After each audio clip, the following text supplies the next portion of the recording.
అందరికీ నమస్తే, welcome to ఆనోస్ kitchen. ఈరోజు పెసరట్టు దానికి మంచి కాంబినేషన్ అండి టమాటా చట్నీ తయారు చేసే విధానం షేర్ చేయబోతున్నాను. ముందుగా టమాటా పచ్చడి తయారు చేసుకోవడానికి ఆయిల్ యాడ్ చేస్తున్నాను. ఆయిల్ బాగా కాగిన వెంటనే కూడా ఒక 1 టేబుల్ స్పూన్ పల్లీలు, ఈ టేబుల్ స్పూన్ తో పల్లీలు ఉండగానే ఒక 1/2 టేబుల్ స్పూన్ ధనియాలు, 1/2 టేబుల్ స్పూన్ జీరా, ఈ రెండు కూడా దీంతో పాటు యాడ్ చేసేసుకొని ఫ్రై చేసేసుకోవాలి.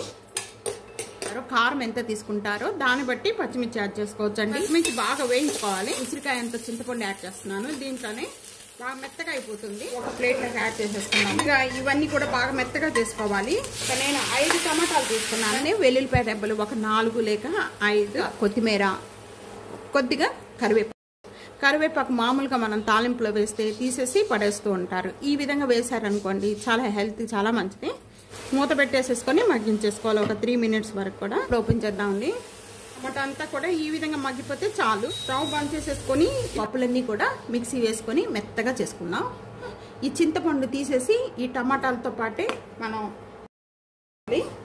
ఈ చింతపండు దీంట్లో వేసి ముందుగా ఇవన్నీ ఈ విధంగా మిక్సీ జార్ పట్టుకోవాలి. కొద్దిగా కచ్చిపిచ్చిగా ఈ విధంగా చేసుకున్న వెంటనే కూడా చల్లారిపోయిన తర్వాత ఇవన్నీ యాడ్ చేసేసుకొని దీనిలో సాల్ట్ యాడ్ చేసేసానండి. ఇలా చేసుకున్న పచ్చడి అంతా కూడా ఒక బౌల్లోకి యాడ్ చేసేద్దాం. ఇప్పుడు తాను పెట్టుకునే విధానం చూద్దాం. ఆయిల్ బాగా కాయిపోయింది. కాయిపోయిన వెంటనే ఒక 1/2 టేబుల్ ఆవాలు బాగా చిట్పట్లాడుతూ ఉండగానే కొద్దిగా కరివేపాకు వేయిపోయిన వెంటనే ముందుగా మనం ఈ పచ్చడి నూరుకుని దీంట్లో కలిపేసుకుందాము. పచ్చడి అన్ని బ్రేక్ఫాస్ట్ లో కూడా అండి. తప్పకుండా ఇదే విధంగా పెసరట్టు వేసుకునే విధానం.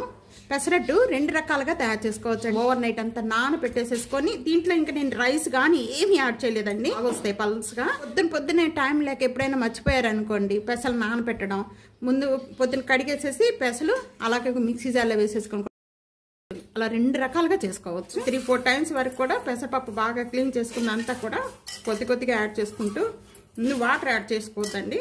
దీంట్లోనే ఒక 1/2 టేబుల్ స్పూన్ జీరా, 4 లేక 5 పచ్చిమిర్చి యాడ్ చేసేస్తాం. అల్లం ముక్కలు కూడా అండి. కొద్దిగా సాల్ట్ కూడా యాడ్ చేసేసుకుందాం. ఇంట్లో ఫస్ట్ గానీ వాటర్ యాడ్ చేసుకోవద్దు.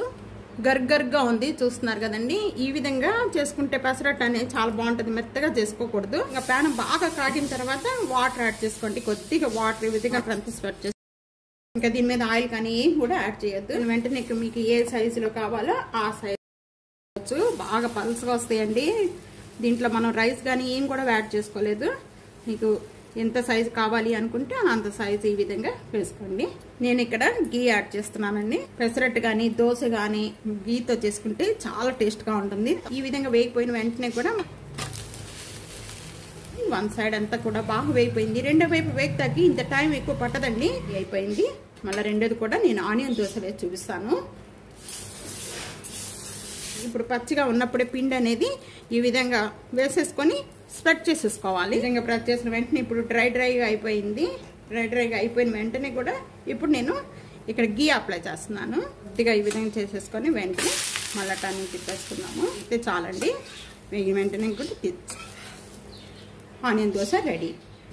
ఇక్కడ 2 రకాలు మనకి ఆనియన్ దోశ, అలాగే ఇక్కడ ప్లెయిన్ దోశ అండి. టమాటా చట్నీ అన్ని బ్రేక్ఫాస్ట్ లో కూడా చాలా అంటే చాలా బాగుంటుంది. ఒక్క పెసరపప్పుతోనే ఈ విధంగా మంచి పల్స్గా చాలా క్రిస్పీగా వస్తుంది దోశ అనేది. ఈ విధంగా తప్పకుండా ట్రై చేసి మీకు ఎలా ఉందనేది కామెంట్స్ లో తెలియజేయండి. సబ్స్క్రైబ్ చేసుకోండి. వీడియో నచ్చితే కనుక ఫ్యామిలీకి, ఫ్రెండ్స్ వీడియోని షేర్ చేసి వీడియోని లైక్ చేస్తూ ఉండండి. Thank you for watching.